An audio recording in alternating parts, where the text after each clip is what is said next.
اعوذ باللہ من الشیطان الرجیم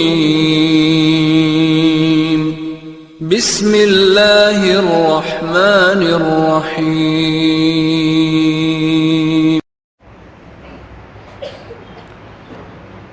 ان الحمد للہ نحمده ونستعینه ونستغفره ونعوذ بالله من شرور أنفسنا ومن سيئات أعمالنا من يهد الله فلا مضل له ومن يضلل فلا هادي له وأشهد أن لا إله إلا الله وحده لا شريك له وأشهد أن محمدا عبده ورسوله صلى الله عليه وسلم تسليما كثيرا يا أيها الذين آمنوا اتقوا الله حق تقاته ولا تموتن إلا وأنتم مسلمون يا أيها الناس اتقوا ربكم الذي خلقكم من نفس واحدة وخلق منها زوجها وبث منهما رجالا كثيرا ونساء واتقوا الله الذي تساءلون به والأرحام إن الله كان عليكم رقيبا يا أيها الذين آمنوا اتقوا الله وقولوا قولا سديدا يصلح لكم أعمالكم ويغفر لكم ذنوبكم ومن يطع الله ورسوله فقد فاز فوزا عظيما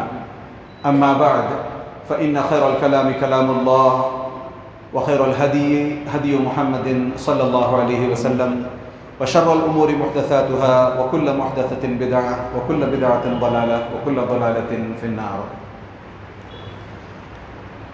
برادران اسلام اور امت مسلمہ کی پردہ نشین ماں و بہنوں، ہم تمام پر اللہ عز و جل نے بے انتہا احسانات کیے ہیں، جن میں سے ایک احسان اللہ عز و جل کا یہ بھی ہے کہ اللہ عز و جل نے ہمیں پچھلی شریعتوں کے امتی نہ بنا کر کے اس آسان شریعت کا امتی بنایا.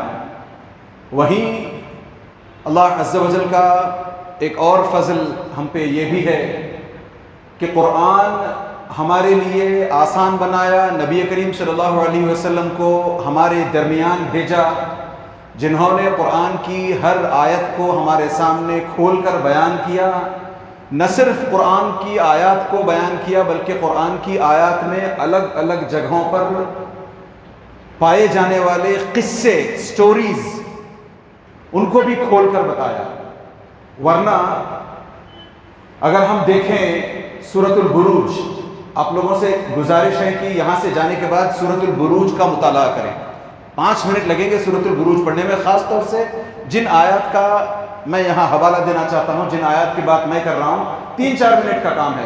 یاد رکھیں سورۃ البروج سورہ نمبر 85. خاص طور سے نوجوانوں سے اپیل ہے، گزارش ہے کہ جا کر کے سورہ نمبر 85 کھول کر کے پڑھیں. میں بتا یہ رہا تھا کہ اللہ عز و جل کا کتنا بڑا فضل ہم پر ہے کہ سورۃ البروج میں ایک زبردست واقعہ آتا ہے. اس واقعے کی تشریح صحیح مسلم کی ایک روایت سے ہوتی ہے. ورنہ ہم سورۃ البروج پڑھتے جائیں، والسماء ذات البروج واليوم الموعود وشاہد ومشہود قتل اصحاب الاخدود النار ذات الوقود، ہم پڑھتے تو جائیں گے.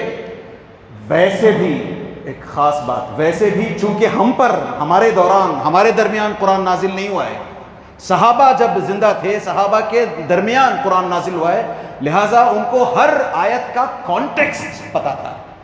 انفارچونیٹلی ہم لوگوں کو کانٹیکسٹ پتہ نہیں ہوتا، اسی لیے ہمارے ساتھ معاملہ یہ ہوتا ہے کہ اچھی سے اچھی آیت، رلا دینے والی آیت سے بھی ہم ایسے ہی گزر جاتے ہیں جیسے ہمیں کچھ پتہ نہیں چلا کہ کیا ہوا ہو.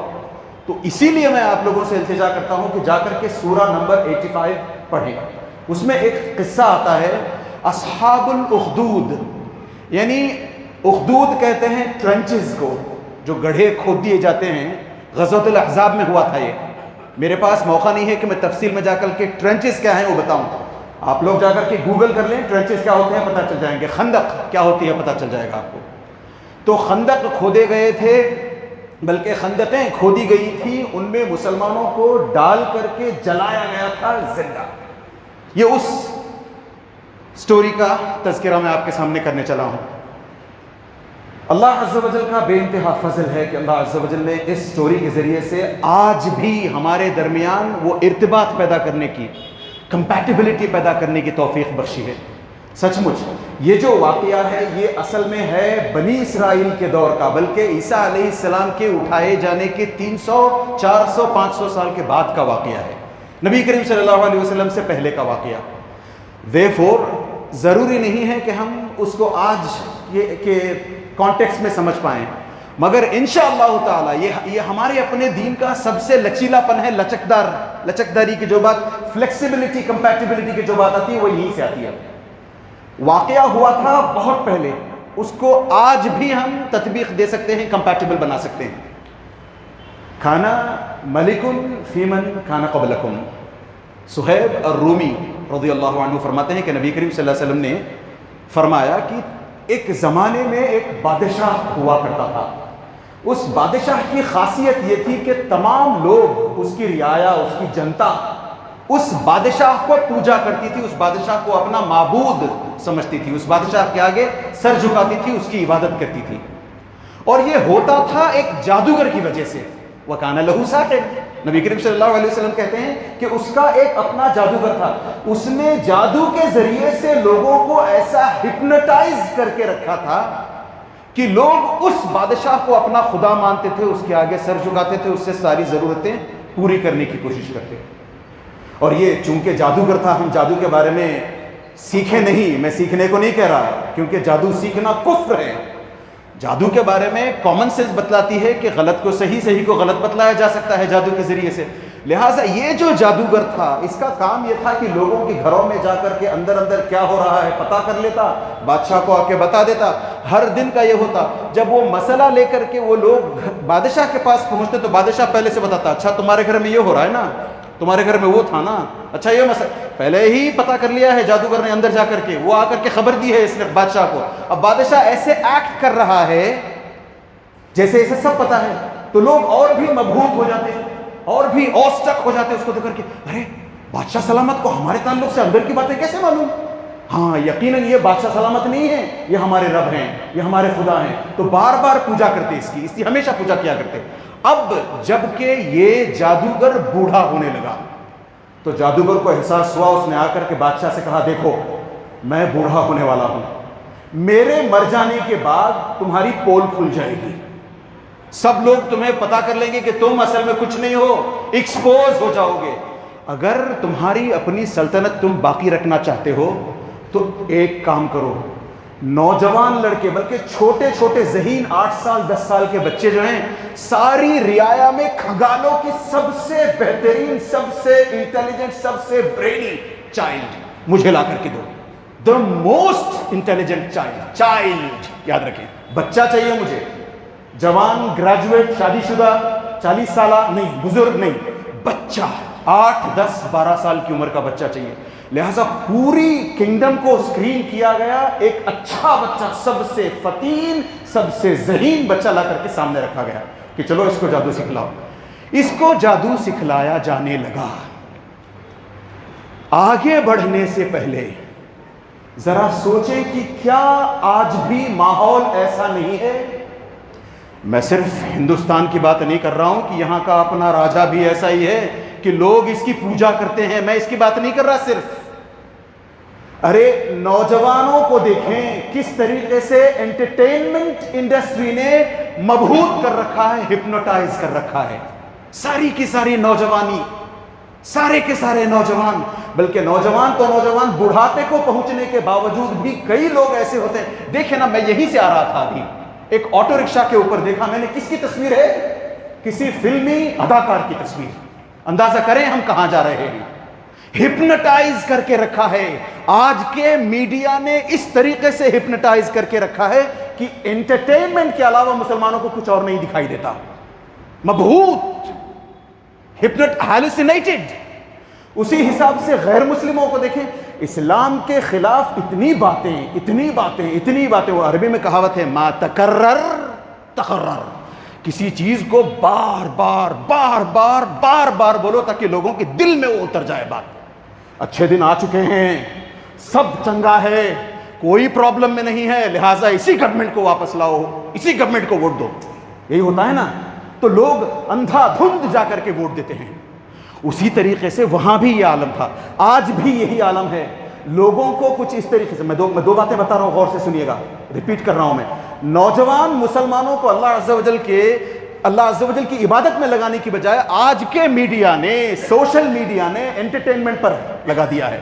24 گھنٹہ یوٹیوب سے ہٹتا ہے تو اپنے موبائل فون پر، موبائل فون سے ہٹتا ہے تو کسی اور چیز پر، انسٹاگرام ہوا، فیس بک ہوا، پتہ نہیں اور کیا کیا ہو گئے.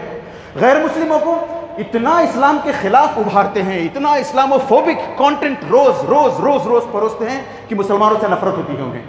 مسلمان بننا تو دور کے بعد اسلام کے قریب بھی آنا نہیں چاہتے. اس وقت وہ ماحول تھا، آج بھی یہ ماحول ہے. اچھا یہ دولتیں، یہ شہرتیں، یہ سب ہیں ان کی، یہ سلطنتیں ہیں، بچا کے کیوں رکھنا چاہتے ہیں؟ انہیں پتا ہے کہ جس دن اسلام آئے گا ان کی سلطنت جائے گی، لہٰذا اپنی سلطنت کو بچائے رکھنے کے لیے ان بچوں کی قربانی دو، بچوں کو، مسلمانوں کو انٹرٹینمنٹ میں لگائے رکھو. یہی ہوتا ہے. اس وقت بھی یہی ہوا تھا. اس جادوگر نے صاف طور پر کہہ دیا تھا کہ تمہیں اگر اپنی سلطنت باقی رکھنی ہے، یہ کرنا ہوگا کہ تمہیں ایک نوجوان بچہ میرے حوالے کرنا ہوگا، میں اسے خوب جادو سکھلاؤں گا، میرے مرنے کے بعد وہ میرا قائم مقام ہوگا، میرا وائس ہو جائے گا، وائس جرنٹ، میرے عہدے پہ آ جائے گا، وہ تمہارے جادو کو، وہ تمہاری سلطنت کو باقی رکھے گا. اب بچہ چن کر کے لایا گیا. بچے کو پہلے دن مدرسے کو بھیجنا تھا جادو سیکھنے کے لیے، تو بچہ جادو سیکھنے کے لیے جاتا ہے. راستے میں اس کے ایک راہب کا گھر پڑتا ہے. راہب اگر سمجھ میں نہیں آتا ہو تو لوس ٹرانسلیشن اس کا مونک بولتے ہیں، منک. ایسے لوگ جو دور جا کر کے، اصل میں اس کے پیچھے بھی ایک سٹوری ہے. جب عیسیٰ علیہ السلام کا دین مغلوب ہونے لگا، دین پھیکا پڑنے لگا، عیسیٰ علیہ السلام جب تک تھے تب تک لا الہ الا اللہ عیسیٰ رسول اللہ تھا. عیسیٰ علیہ السلام کے چلے جانے کے بعد 1 in 3 3 in 1 ٹرینٹی آ گیا. 300-350 سال بعد جب ٹرینٹی حاوی ہونے لگا تو اس وقت کے جو موحدین تھے، اس وقت کے جو سلفی تھے، سلفی العقیدہ، ان کو پرسیکیوٹ کیا جانے لگا، ان کو مارا جانے لگا، ان کی جانیں نکال لی جانے لگی. تو ان لوگوں نے کہا کہ ہم اپنی جان بچانے کے لیے یہ کرتے ہیں کہ آبادیوں سے دور ہٹ کر کے کہیں دور وادیوں میں چلے جائیں گے، ویلیز میں چلے جائیں گے، وہاں جا کر کے جیسے تیسے اپنی عبادت کرتے ہوئے زندگی گزار لیں گے. اسی وجہ سے سورۃ الحدید کے وہ سورۃ الحدید کا آخری صفحہ پڑھیں آپ. وَرَهْبَانِيَّةً ابْتَدَعُوهَا مَا كَتَبْنَاهَا عَلَيْهِمْ إِلَّا ابْتِغَاءَ رِضْوَانِ اللَّهِ فَمَا رَأَوْهَا. تو یہ رہبانیت جو کہتے ہیں، راہب، منکشپ، ان کے اپنے ریلیجن میں نہیں تھی، انہوں نے ایجاد کر لی، اپنی طرف سے انوینٹ کر لی، بدعت ہے وہ ان کی اپنی. تو یہ جب بچہ جادو سیکھنے کے لیے پہلے دن جا رہا ہے تو راستے میں اس کے کان میں اس راہب کے کلام کی تلاوت کی آواز پڑتی ہے. اس وقت نبی کریم صلی اللہ علیہ وسلم نہیں تھے، عیسیٰ علیہ السلام تھے، انجیل تھی اس وقت، سامز تھے اس وقت. ان سامز کو بڑی خوبصورتی کے ساتھ تلاوت کیا جا سکتا تھا. تو اس وقت وہ دور بیٹھ کر کے کوئی بندہ اپنے اللہ کے اس کلام کی، اس وقت ابھی کلام باقی تھا، وہ اس کی تلاوت کر رہا تھا کہ یہ بندہ، چھوٹا سا لڑکا، 8-10 سال کا لڑکا، اس جادوگر کے پاس جانے کے بجائے کھینچتا اٹریکٹ ہو کر کے اس وائس کی طرف چلا جاتا ہے کہ وائس کہاں سے آ رہی ہے، آواز کہاں سے آ رہی ہے. جا کر کے دیکھتا ہے ایک بندہ، راہب بندہ اکیلا بیٹھا ہے، بہترین انداز میں تلاوت کر رہا ہے. اس سے جا کر کے پوچھتا ہے تم کس چیز کی تلاوت کر رہے ہو، کیا پڑھ رہے ہو، اتنا خوبصورت کلام میں نے نہیں سنا. ہوتا ہے نا ہمارے ساتھ بھی، جب کوئی کہیں قاری آ جائے، بہترین انداز میں تلاوت، مسجد میں نماز کے وقت پر، عشاء کے وقت پر دیکھیں، فجر کے وقت پر دیکھیں، دوسرے اوقات پر دیکھیں، کوئی بہترین، ارے کہاں سے آئے تھے قاری صاحب، بڑی میٹھی آواز تھی ان کی. بعد میں جا کر کے ہم ان کو مبارکباد بھی دیتے ہیں، بڑی اچھی آواز پائی ہے آپ نے. تو ایسی آواز میں یہ بندہ جب تلاوت کر رہا تھا تو 8 سال کا لڑکا اٹریکٹ ہو کر کے وہاں پر پہنچ جاتا ہے. اس سے جا کر کے دریافت کرتا ہے یہ کہاں سے آواز آتی ہے. اس نے کہا میرے رب کا کلام ہے. اچھا رب میرا، آپ کا مطلب وہ بادشاہ؟ نہیں، وہ بادشاہ تو پاکھنڈی ہے، اس بادشاہ کا کلام نہیں ہے یہ. اس کا رب، میرا رب، تمہارا رب، سب کا رب اللہ عز و جل کا کلام ہے. میں اس کلام کی بات کر رہا ہوں جسے میں تلاوت کر رہا ہوں. اچھا پلیز نا مجھے بھی سکھلاؤ وہ کلام، بڑا پیارا ہے وہ کلام، میں بھی سیکھنا چاہتا ہوں. بیٹھ گیا، کافی دیر تک سیکھنے لگا وہ کلام. اچانک بچے کو یاد آیا کہ نہیں، مجھے کہیں اور جانا تھا، مجھے جانا تھا جادوگر کے پاس، وہاں پہ میرا اپوائنٹڈ ٹائم ہے، مجھے پہنچنا ہے وقت سے پہلے، وہاں لیسن ہے میرا، وہاں پر پہلا لیسن. وہ پہنچتا ہے، جادوگر بولتا ہے تمہیں آنے کا وقت اتنا دیا گیا تھا، اتنے منٹ لیٹ آئے ہو تم، ہاتھ دکھاؤ اپنا.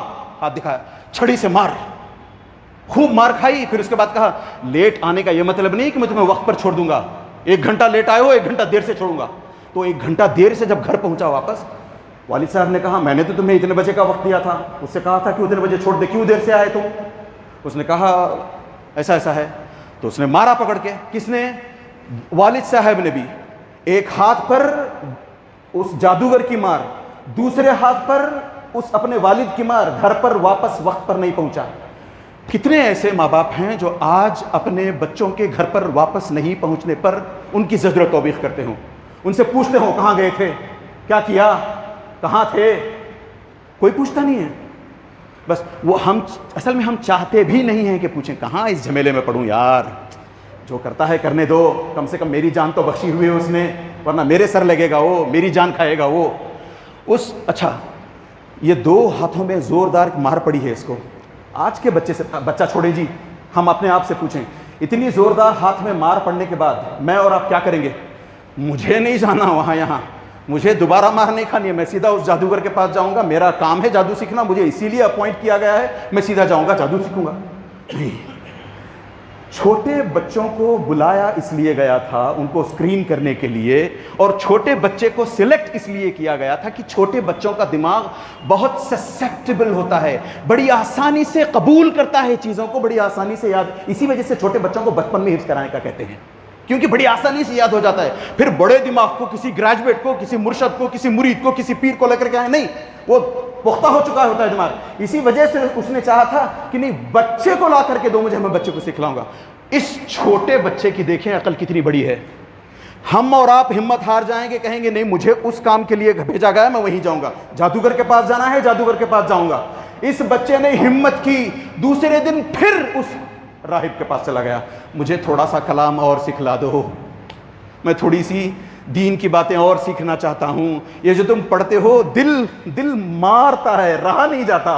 کلام اللہ میں اتنی شدت ہے, اتنی طاقت ہے کہ دل رونے کو, دل منہ کو نکل کے آتا ہے, مجھے تھوڑا سا سکھلا دو اور تھوڑا سا. اور پھر سیکھا. پھر اس نے کہا اچھا بیٹا میں تمہیں سکھلا تو دوں, مگر جب تم دیر سے پہنچو گے اپنے جادوگر کے پاس وہ مارے گا تمہیں. گھر دیر سے پہنچو گے, گھر پر پھر مارے گا. کیا کرو گے؟ کیا کروں بتاؤ آپ مجھے شیخ, میرے شیخ, کیا کروں میں بتاؤ. تو اس نے ایک توریہ بتایا, میرے پاس وقت نہیں ہے کہ توریہ کا ڈیٹیل میں بیان کروں میں آپ کے سامنے. اس نے کہا کہ جب وہاں پہنچو تو کہنا کہ گھر سے نکلنے میں دیر ہو گئی, اور جب گھر دیر سے پہنچو تو کہنا کہ جادوگر نے دیری کر دی, جادوگر نے دیر سے چھوڑا. جیسے تیسے کر کے, ایسے کرنا نہیں ہے, مگر اس کے پیچھے میں نے کہا نا توریہ استعمال کیا گیا ہے. اس توریہ کو استعمال کیسے کیا جاتا ہے کسی اور دن انشاءاللہ بات کریں گے, وقت نہیں اس پر بات کرنے کی. تو یہ بچہ روز 2 مرتبہ مارے کھاتا, 2 مرتبہ دیر پہنچنے کی وجہ سے. روز اپنا علم جاری رکھتا, ایک طرف دین کا علم سیکھتا, ایک طرف جا کر کے جادو سیکھنے کے لیے مجبور کیا گیا ہے اس کو.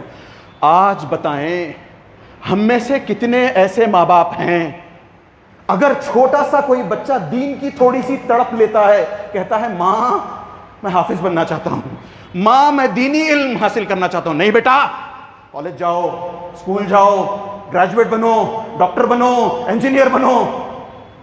دنیا جاتی ہے نہیں جانے دیں گے, آخرت جاتی ہے چلی جائے, اللہ معاف کرے گا. یہ ہمارا اپنا شیوا, یہ ہمارا اپنا آئینہ. دوسری بات, یہ بچہ جب وہاں پہنچتا ہے, سوچیں کیسے اس بچے کے دماغ کا عالم رہا ہوگا. روز 2 چیزیں سیکھ رہا ہے, اپوزٹ. روز یہ بچہ 2 چیزیں, ایک طرف حق سیکھتا ہے, دوسری طرف باطل سیکھتا ہے. اس عالم کے پاس, اس راہب کے پاس جب جاتا ہے یہ بچہ تو کوری دین کی باتیں سیکھتا ہے. اللہ ایک ہے, اللہ کے علاوہ کوئی شریک نہیں ہے, اللہ جادو کو ناپسند کرتا ہے, اللہ عز و جل ایسا ہے, اللہ عز و جل صمد ہے, احد ہے, لم یلد ولم یولد ہے, یہ سب سیکھتا ہے. جب تھوڑی دیر میں وہاں پہنچتا ہے جادوگر کے پاس, تم جادو سیکھو, جادو کے ذریعے سے لوگوں پر کنٹرول بناؤ, جادو کے ذریعے سے جنوں کو کنٹرول میں کرو, لوگوں پر جادو کرو, ہیلوسینیٹ کرو. 2 الگ الگ دماغی کیفیت سوچیں. 12, 8, 10 سال کا بچہ کیا بیت رہا ہوگا. اس کے باوجود بھی وہ بچہ ڈیسیژن میکنگ میں اتنا آگے کہ کبھی چھوڑنا نہیں چاہا.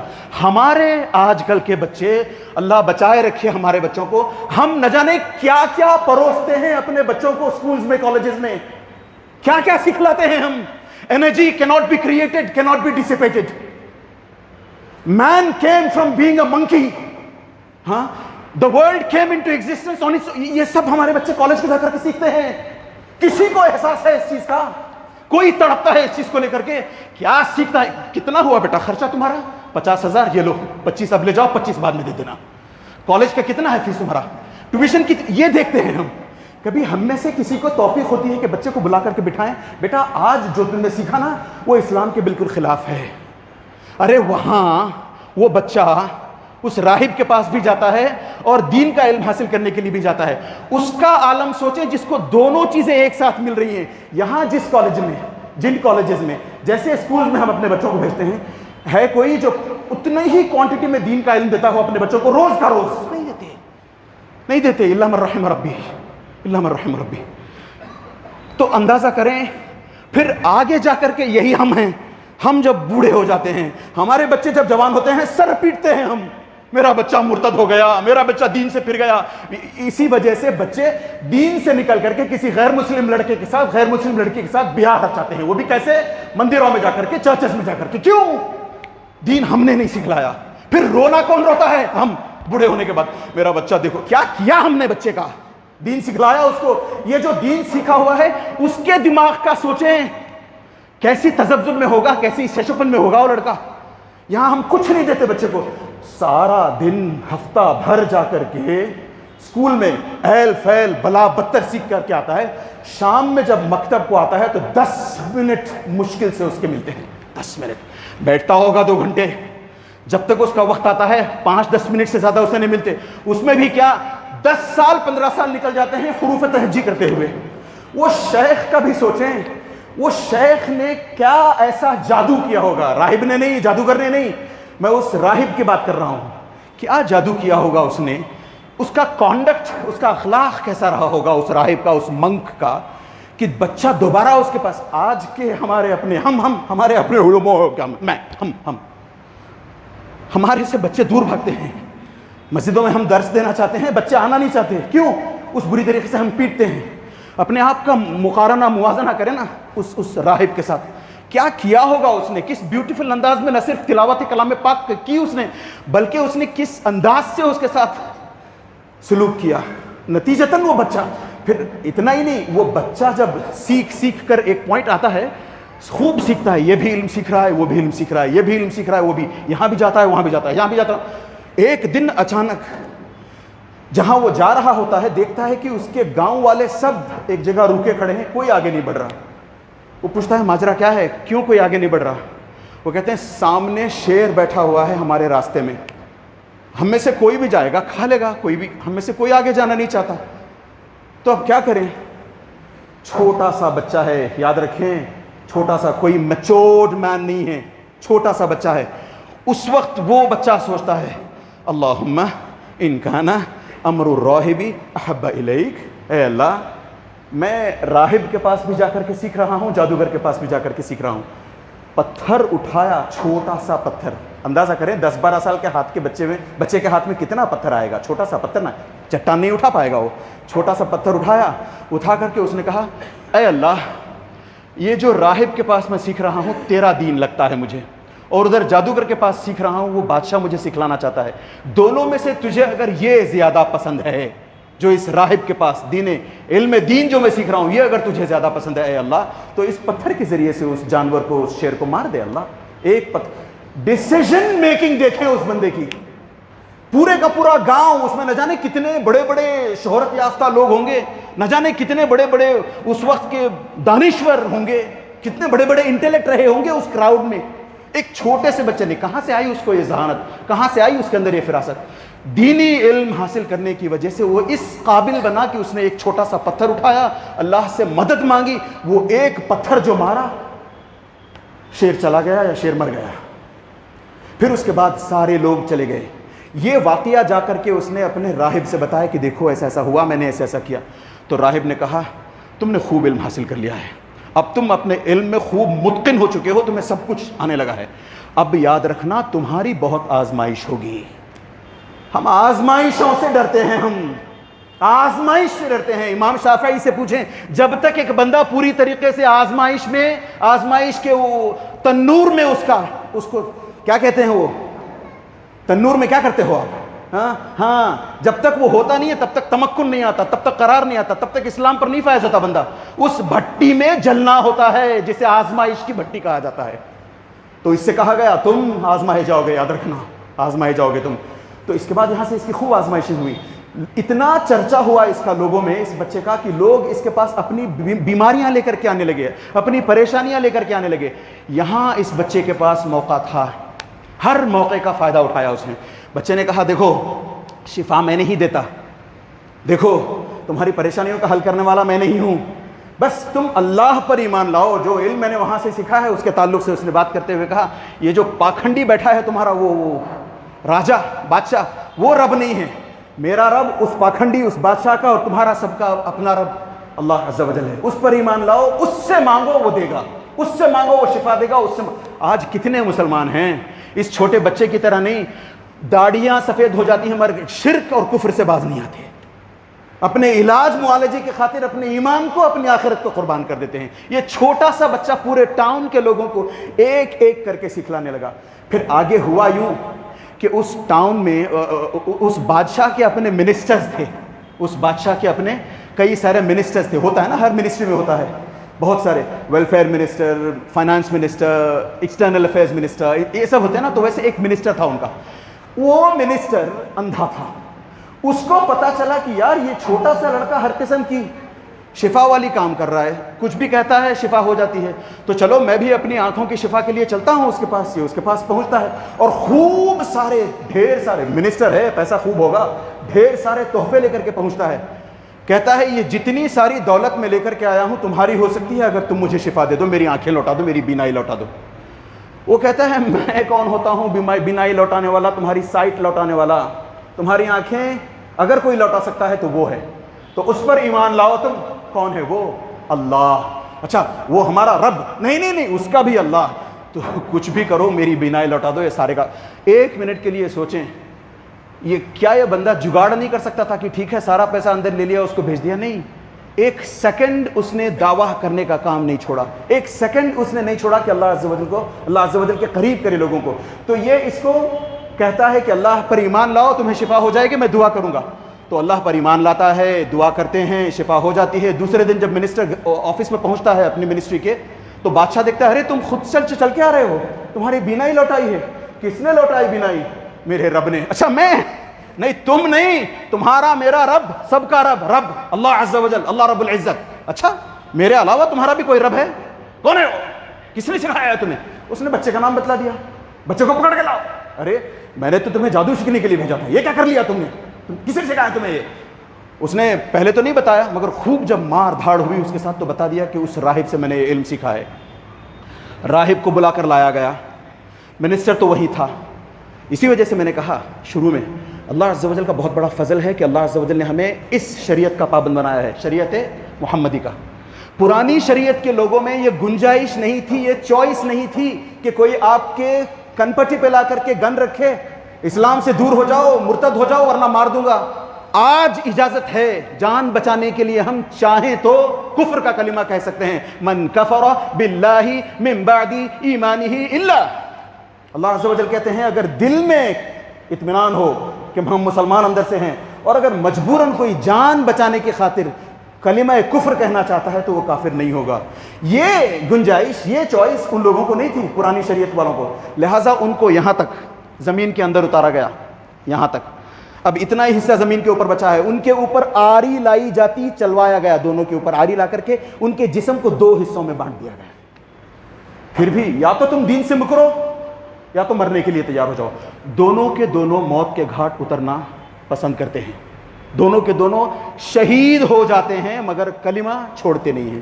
آج ہمارے ساتھ کیسا ہے, چھوٹا سا دھندا, چھوٹے سے دھندے کا چھوٹا سا لاس برداشت نہیں کرنا چاہتے. کلمہ کفر چلے گا, میں پھر جا کر کے وضو کر کے 2 رکعت نماز پڑھوں گا. اللہ عز و جل سے دعا کریں کہ اللہ عز و جل ہمیں, یہ واقعہ تو بہت لمبا ہے اور اس میں بہت ساری باتیں آتی ہیں, 2 باتیں اور رکھوں گا انشاءاللہ تعالیٰ میں آپ کے سامنے. اللہ سے دعا کریں کہ اللہ عز و جل ہمیں دین کو سچ مچ صحیح معنوں میں سمجھ کر دین کے لیے جینے کی توفیق عطا فرمائے. ارے یہ زندگی 50 60 70 80 سالہ ہے, نکل جائے گی. یہاں سے جو زندگی اس کے بعد شروع ہوگی نا, مر جانے کے بعد, ایک سیکنڈ کے لیے سوچیں. ابو بکر رضی اللہ عنہ, عمر رضی اللہ عنہ, ان کا انتقال ہوئے کتنے سال ہو گئے ہیں؟ 1400 سال سے زیادہ. کہاں ہیں وہ؟ مدفون قبر کے اندر. 1400 سال, نہ جانے قیامت تک کتنے اور سال ہوں گے. وہاں کی زندگی جنات النعیم تو ہو سکتی ہے یا پھر جہنم کی کھڑکی کھولی جا سکتی ہے. اس زندگی کے لیے کچھ تو کریں.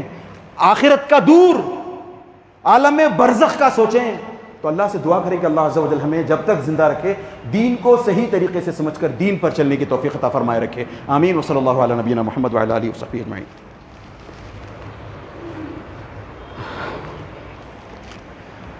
الحمد للہ وحدہ والصلاۃ والسلام علی من لا نبی بعدہ. دیکھیں میں آپ کے پاس بہت کم آتا ہوں, کئی مہینوں کے بعد آتا ہوں میں, ایک آدھ مرتبہ. تو آج آپ سے اگر میں 2-4 منٹ زیادہ لوں تو برا مت مانیے گا. یہ جو بچہ ہے, اس بچے نے اب اس منسٹر کو ٹھیک کر دیا. منسٹر نے جا کر کے بادشاہ سے بتا دیا. اب بادشاہ نے ان کو طلب کیا, دونوں کو, راہب کو اور اس وزیر کو, بیچ میں سے کاٹ کے 2 ٹکڑے کر دیے اس کے. اب اس بچے کا بھی یہی حشر کرنا چاہتا تھا. باقی کے جو منسٹرز تھے انہوں نے کہا مت کرو, اس کو بھی ایسے ہی کاٹو گے مارٹر بن جائے گا. وہ ہندی میں بولتے ہیں نا امر, ایسا ہو جائے گا. یہ سب لوگ پہلے ہی اس سے محبت کرتے ہیں. کتنے لوگوں کو اس نے اللہ کے نام پر شفا دلائی ہے, کتنے لوگوں کے پرابلمز ٹھیک ہو گئے ہیں. مت مارو اس کو نیچرل ڈیتھ جیسے کرو کچھ. تو اس سے کہا گیا کہ اس کے اپنے منسٹرز کے کچھ کارندے تھے, ان کو کہا گیا کہ لے جاؤ اس کو پہاڑ کے اوپر لے جا کر کے وہاں ایک بار لاسٹ ٹائم اس سے پوچھنا, ایک بار پوچھنا اس سے اپنے دین سے مرتد ہوتے ہو یا مرنا پسند کرتے ہو. اگر وہ وہاں بھی نہ مرتد ہونا نہ چاہے, وہاں سے گرا دو اس کو, پہاڑ سے گر کے مر جائے گا, نکل کے. جو ہم کہیں گے نیچرل ڈیتھ, کسی وجہ سے گیا تھا گر کے مر گیا. اللہ ایسے حفاظت کرتے ہیں ہماری. یہ سب فیری ٹیلز نہیں ہیں سن کر کے ایک کان سے دوسرے کان سے چھوڑ دیا. نہیں, ان پر یقین ہونا چاہیے. کیوں؟ صحیح مسلم کی روایت ہے, نبی کریم صلی اللہ علیہ وسلم سے ثابت روایت ہے. یہ لوگ لے کر کے اوپر چڑھتے ہیں پہاڑ کے, وہاں جا کر کے آخری مرتبہ پوچھتے ہیں اس سے, پھر یہ مانتا نہیں ہے تو اس کو گرانے کے چکر میں خود گر جاتے ہیں. پہاڑ میں اللہ عز و جل نے ایسا کچھ زلزلہ لایا کہ سب کے سب گر گئے. یہ سلامتی کے ساتھ واپس نکل کے آ گیا. پھر اس کو پھر سے بادشاہ نے بھیجا کہ نہیں, یہ ایسے نہیں مر رہا ہے, سمندر کے بیچوں بیچ لے جاؤ, اس کو ایک الگ سی کشتی میں ڈال کے رکھو, ایک بار پوچھو اس سے پھر سے آخری سوال, نہیں مانتا تو کشتی الٹ دو اس کی.